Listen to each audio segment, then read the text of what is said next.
The Xbox mobile store is coming, and the start menu's getting an overhaul. Happy Friday, friends. It's Friday, which you know what that means. Hopefully you had a wonderful week. We got a lot of Xbox news. We got a start menu refresh. There's some things going on here as we head towards Build and Microsoft's June 9th Xbox game, or Xbox event. We got studios shutting down. There is a lot to talk about, so let's just dive right into the tech news. As always, there's short links or whatever jumps to down in the bottom. Can't think of what that is called. Chapters on YouTube. Down in the description, and here we go. So first things up, Microsoft Loop getting some love, which is actually good to hear finally. The GitHub, Jira, and Trello integration is now available for work and school users. As a big user of Jira, although I'm still in the Notion camp pretty heavily, that is at least one more thing that checks the box that would actually potentially get me to go back to Loop one day in the near future. If you are running Windows, by the way, and it's an unactivated version, you might have some more trouble here in the future. At least when it comes to Edge, it looks like they're going to start locking those settings down. Microsoft just, turning a few knobs to try to get those unactivated versions of Windows to jump over to being the actual activated versions and, paying up for your license more than likely at the end of the day. Now, the big news in the world of Windows this week is this guy, which came from The Book is Closed over on Twitter or X, and it's the little thing you see on the right there. It kind of looks like a sidecar. It's, I believe, going to be officially called Companion. And this is going to allow you, as you can see here, kind of sort of add widgets to the start menu. It's more of like, it feels like a sidecar or a sidebar or like a gadget area. I don't know, whatever you want to call this thing from Vista and other eras. But at the end of the day, it looks like they're going to be finding ways to integrate widgets, and maybe this experience will evolve or something like that. I try not to be pessimistic about this stuff, and I guess full transparency, I lead the team that runs Start 11. This is good. Yeah, I try not to be super pessimistic, but the thing that jumps into my mind is they're going to shove ads in this. They're going to shove MSN or affiliated link content, and that's their reason for doing it. They're not doing it because they want to put widgets in more places. They're doing it because they're like, oh, hey, look, if we do this in the start menu, we can justify it by bringing MSN links and we'll shove them to the top. And we know that most people don't turn off these optional settings, so they'll just live there and we'll get more ad impressions. And I just hate saying that out loud. But everybody listening to this knows that that is a reality, whatever. It does sound like there are going to be some personalization options in the settings, and you'll be able to toggle these things off and on. And also it might dock left or right, so maybe you can do DOS panels if you're really into that sort of thing. But at the end of the day, this is what it is. I don't know. I mean, how do you guys like this kind of stuff? I think most people would be generally happy with widgets in the start menu. It's kind of something people have wanted for a while, and this is Microsoft's solution. And we'll see. Maybe this is just, again, the early implementation of the route that they're going, and we'll find more integration in the road or down the road. I'm guessing that this is a 24H2 feature, which means build is like 2 weeks away, something like that. And so if that holds true, maybe we will get a better glimpse at what is going on here from a more official capacity, if you know what I mean. Other things happening, Microsoft announced a $3.3 billion AI data center in Wisconsin. This is notably on the land, I believe, that Foxconn was supposed to build their LCD factory. So attempt number 2 to put a new factory, but it's not a factory, I guess. It's a data center, which will create jobs, buildings and all that stuff, but it's not the same thing as an assembly line. But anyways, they're launching on the heels of this. Microsoft announced, or I guess technically last week, but it went online or whatever. They're announcing there's a new generative AI service for U.S. government. This is supposed to be a first for everything being wholly offline and good for spy services and other DoD sort of activities. And so this is like a generative AI service that has been announced. Now, if you use the Outlook Mail app and you're like me and you've suffered through many of its quirks and features, decided Doug DeMuro, here's a quirk for you that has been driving me nuts, but somebody finally showed me the light, if you will. If you use Outlook and you open it up and you use what's called inline messaging, meaning if you click on a message, it opens up in that same primary window, you will probably have noticed that spell check does not work. Yes, it will do a red squiggly line, but if you right click on that, you are getting no prompts for how to fix your spelling atrocity. However, if you pop that message out into its own window, it works. You can now correct your grammar and other issues, which is a ridiculous bug, oversight, lack of feature. I don't know. It's just another check in the box of why the new Outlook app is trash at the end of the day. Now, on to the gaming news, and there's a lot of gaming news this week. First off, and what might be the most poorly timed controller announcement in history, the Fire Vapor Special Edition Xbox controller. You can go order this thing. It looks fine. There's nothing against the controller. It was just that you announced this controller named Fire, and what did Microsoft do this week, or Xbox do? They fired a bunch of people by closing down studios. So this is probably the worst time controller release ever in history, just from a naming perspective. However, there's a lot going on here. We know that Arcane Austin, that made Redfall, Tango, that made Hi-Fi Rush, and a couple other studios have been shut down. Now, I did a really long video on my YouTube channel, which I'll link to, that really dives deep into why Microsoft is doing this. However, the TLDR of this kind of update, if you will, is that Microsoft has to slim the books on Xbox, right? They've spent nearly $80 billion between all their studios, and probably even more than that, potentially if you count inflation. And these things have to turn out bangers, or otherwise they're going to be in serious trouble. And this is the deal. Microsoft executed phase one. Phase one was buy up a whole bunch of content. Phase two is have that content come out at a regular cadence to grow Game Pass. And if you're not delivering on that second portion, you've got to make some changes. And these are the changes that they are making. Redfall being shut down is kind of expected, I guess, at the end of the day. However, you gave Redfall to a studio that wasn't really used to making that type of a title. It doesn't really matter. That's the decision Xbox made, and they're done. So much so, which is kind of shocking. Like, Redfall is completely dead. They're not pooling it, but they're not shipping the update that was almost done where it'll allow you to play offline. Like, they're just ending development, and it is what it is. It is cemented in time, and it's not getting any better. And I guess it could get worse if you turn things off, but it's not getting any worse either. So it's kind of crazy to me that this is happening, which also leads me to think that there's going to be write-downs on the Xbox side. I absolutely think there will be. If not from Bethesda, definitely from the Activision side. They were doing a leveraged, or offering buyouts or early severance for other divisions. And so Xbox is really looking at its P&L and saying, how do we make this org a little bit slimmer, a little bit trimmer, and do a little bit better? That is the nutshell version of it. But think of it this way. When a studio launches a title, a game, if the revenue from that cannot justify paying for another installment of it, then they're going to be done. Like, you have to be able to launch games and be supportive of it. And it has to be able to support your own bottom line. And it's very clear that the Xbox credit card has gone away and the Xbox knife has come out when it comes to its own internal org. So yeah, that was voluntary severance deals to ZeniMax workers. I could not remember off the top of my head. Also, not to be completely negative this week, because Xbox is certainly going through trying times. They are on the backside of a lot of anger on the internet from people being upset about closing studios to not executing on their deals well. But this is big business at the end of the day. Xbox is a business. Microsoft is treating it as a business. And if you've never been burned by Microsoft before, well, welcome to the club, because you're going to get everybody with your Zunes. And although I think some people still listen to this podcast out of Zune, if I remember correctly, looking from the stats. We've got that. You've got Band, you've got Windows Phone, you've got Media Center. Welcome to Club Burn at the end of the day. So here's another cool thing, I guess, on the good side of life, if you will. Obsidian, the game Pentiment, has won a prestigious Peabody Award. So keep that in mind. I guess Hi-Fi Rush did really well. So I guess maybe this is bad news for Pentiment. It's like, hey, you guys did something really cool. Now we're going to shut you down like we did Tango. Although it appears to be maybe some other things going on with Tango that kind of muddied up, the health of the studio, whether like the leadership had left and did they pool people with it. We're not going to dive too deep into that. But either way, good job, Pentiment, winning a Peabody Award, which is no small thing. And so, yeah, there you go.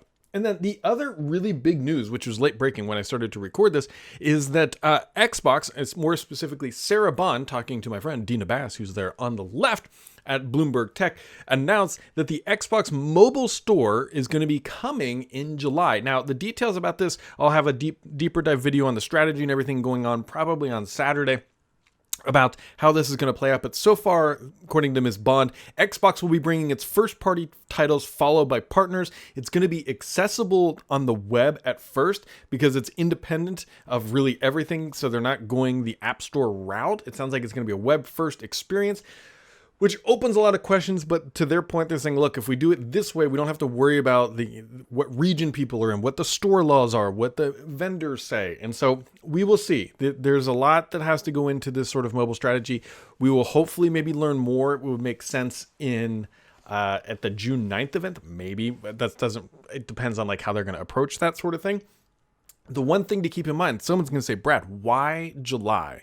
July is the first month of the new fiscal year for Microsoft. Fiscal year ends June 30th. And so launching it in July, it was clearly a fiscal 25, which would be their upcoming fiscal year initiative. And they're going to be hitting on that deadline. At least that's the way it looks. It very well could be that they missed their internal 24 deadlines and whatever. But given the date that Activision closed and all that stuff, July of 2025 seems to make some sense. So, all right, on to my favorite part of the week, my friends. My favorite part of the week, friends.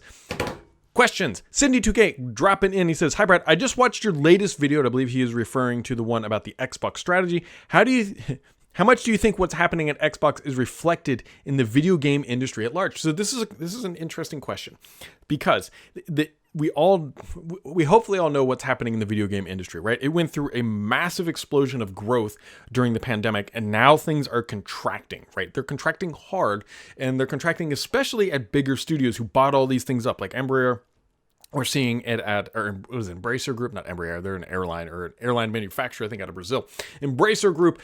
Then we've got like Microsoft, and we've got these companies who bought all these things up, and all of a sudden they're like, oh, hey, the financials aren't like making sense like we thought they would. And so we're seeing things divested. We're seeing studios shut down. We're seeing a lot of layoffs across the industry, which is, it's tragic. I mean, it's terrible. Nobody likes layoffs.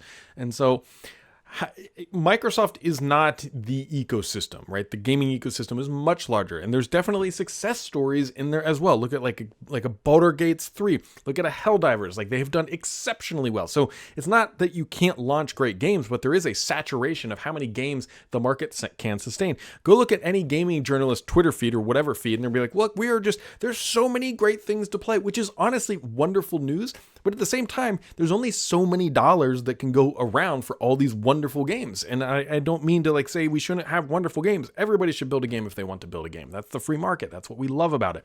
However, you can only support there's only so many dollars that can be spent on games. And so I think the gaming industry is going to go through a little bit of a change here, because for a while, for the past few years, it's like, hey, if you want to launch a Quad A game, you need a couple $100 million. It doesn't take many fails of those, like at Halo Infinite or Redfall, to really start to rethink your strategy, because, yeah, like that's a lot of money. When Matt Booty this week was even quoted as saying in an internal event, we need to focus more on smaller games and launches, which really goes in the face of Hi-Fi Rush, which was well received, but I guess Pentiment would fall into that category as well. And that maybe that should be the focus rather than the Redfalls and these huge, big budget gambles until they've proven themselves, like a Call of Duty or a World of Warcraft sort of thing, or a Fallout, if you will.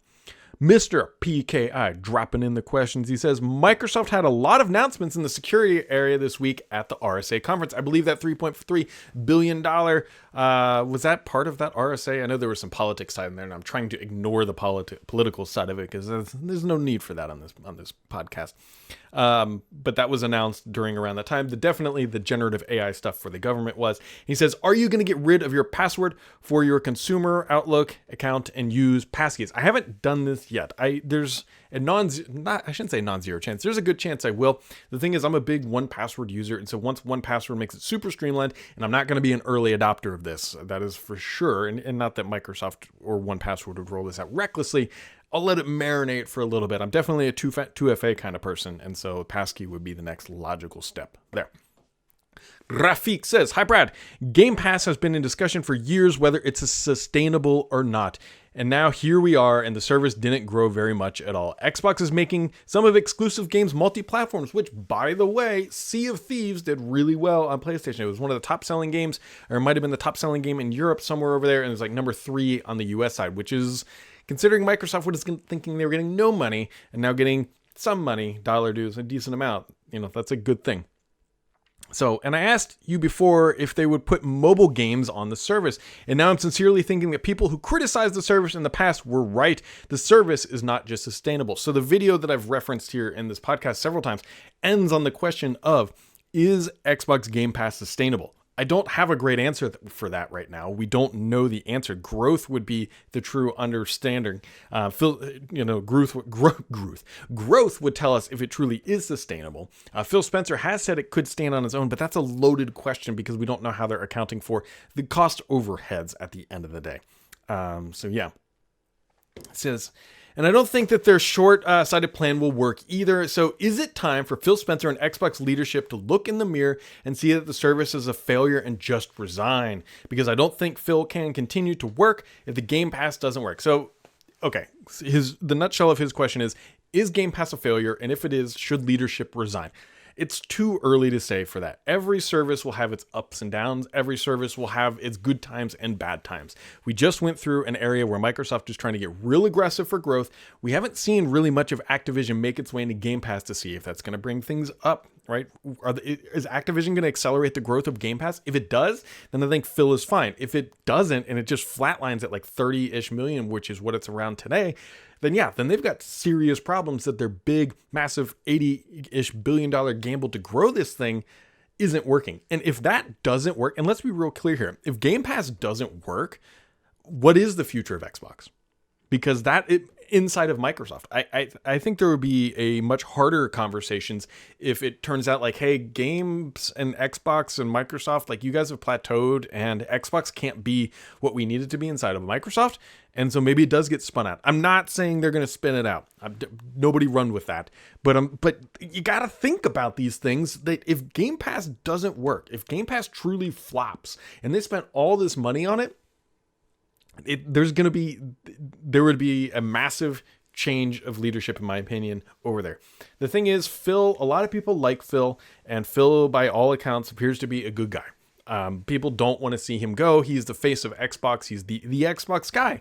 And so ripping out leadership right now would be a really bad decision, right? When times get tough, you look to the leadership to make the tough decisions, to make the company and the org sustainable. If Xbox wasn't willing to do this and they were just going to run the ship into the ground, that would be very alarming as well. But at least they're trying, and we will see, right? We just went through a period of bad news. Bad news is,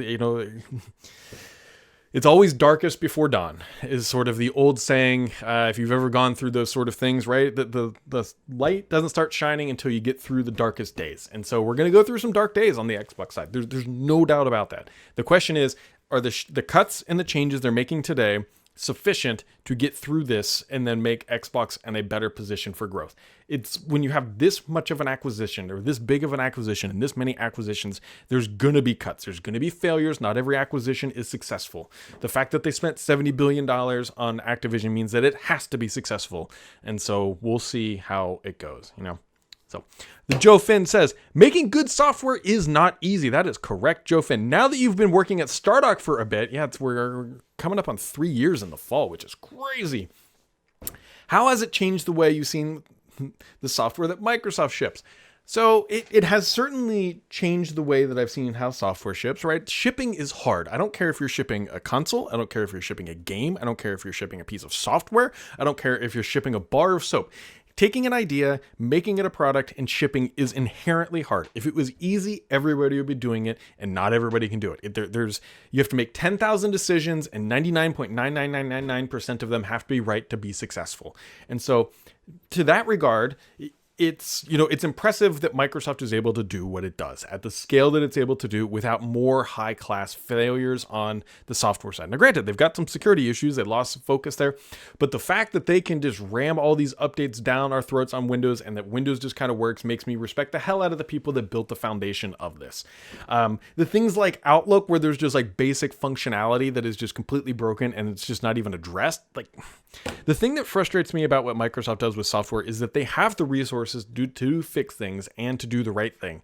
And I'm not saying they're intentionally doing the wrong thing, but they chase the apple that is put in front of them, and the apples that are being put in front of the software development teams are the wrong apples, right? It's more ad impressions. Ooh, how do we get more impressions? Let's put widgets in the start menu, because then we can put an MSN widget there and we'll increase the number of impressions on our ads, because most people won't turn that off by however many millions of times per week people open start menus around the world. And so, like, I respect the heck out of people who ship software. It's tough. It's hard. The management focus that is being applied upon Windows is what is really challenging these days. And so,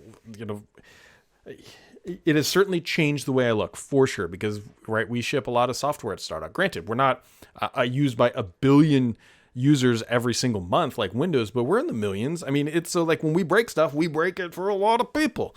And so shipping isn't easy, I think, is the best way to describe it, Jovan. It's a great question. It's a loaded question too, because I don't want to like trash Microsoft engineers. They have a tough job, like a genuinely tough job. They have to balance the ability to ship quality, clean code that does not crash on 1 billion endpoints, but at the same time, they also have to appease their management overlords to create these experiences that they know people aren't going to like. So when people ask a question like this and it's like, well, Microsoft engineers are terrible because they're just putting ads and everything. It's like, no, they're designing experiences exactly as management mandated them for them to keep their jobs. And someone's going to say, well, just push back and don't do it. And it's like, okay, then you don't have a job.